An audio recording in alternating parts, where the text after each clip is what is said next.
ফুটবলের টানে গত 24 বছরে ছুটে গিয়েছেন বিশ্বের বিভিন্ন প্রান্তে। ফুটবল বিশ্বকাপ চাক্ষুষ করতে এবারও তার অন্যথা হচ্ছে না, সপ্তমবারে যাচ্ছেন তিনি আবারও কাতারে। দেখতে দেখতে শেষ করছি আজকের অনুষ্ঠান।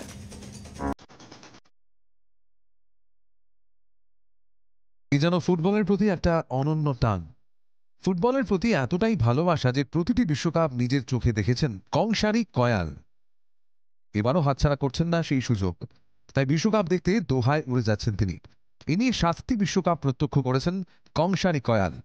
কাতারে পৌঁছে সেমিফাইনাল এবং ফাইনাল দেখবেন তিনি। ব্রাজিল সমর্থক হলেও যেহেতু লিওনেল মেসির এটা শেষ বিশ্বকাপ, তাই স্টেডিয়ামে আর্জেন্টিনার হয়ে গলা ফাটাতে চান কংসারী কয়াল। আমি প্রত্যেক বছর আমি ধুতি পাঞ্জাবি পরে ফাইনাল দেখি। এটাও আমার সেটা ধুতি পাঞ্জাবি হয়, যেহেতু বাঙালি বলে একটা ধুতি পাঞ্জাবি। আমি ওখানে তো প্রত্যেকবার ফাইনালে থাকি। এটাই একটা আমার নিজের একটা ভালো লাগে যে ধুতি পাঞ্জাবি পরে গেলে ট্র্যাডিশনটাকে ওখানে দেখায়। প্রতিটি বিশ্বকাপ থেকেই স্মারক হিসেবে তিনি নিয়ে এসেছেন বিশ্বকাপের বল, জার্সি, ফটো অ্যালবাম এবং নানান জিনিসপত্র। এবারও কাতার থেকে বিশেষ কোনো স্মারক আনার পরিকল্পনা রয়েছে তার। প্রতিটি বিশ্বকাপের ফাইনালের মতো এবারও স্টেডিয়ামে ধুতি পাঞ্জাবি পরে পৌঁছে যাবেন কয়ালবাবু। ব্যুরো রিপোর্ট, জি 24 ঘন্টা।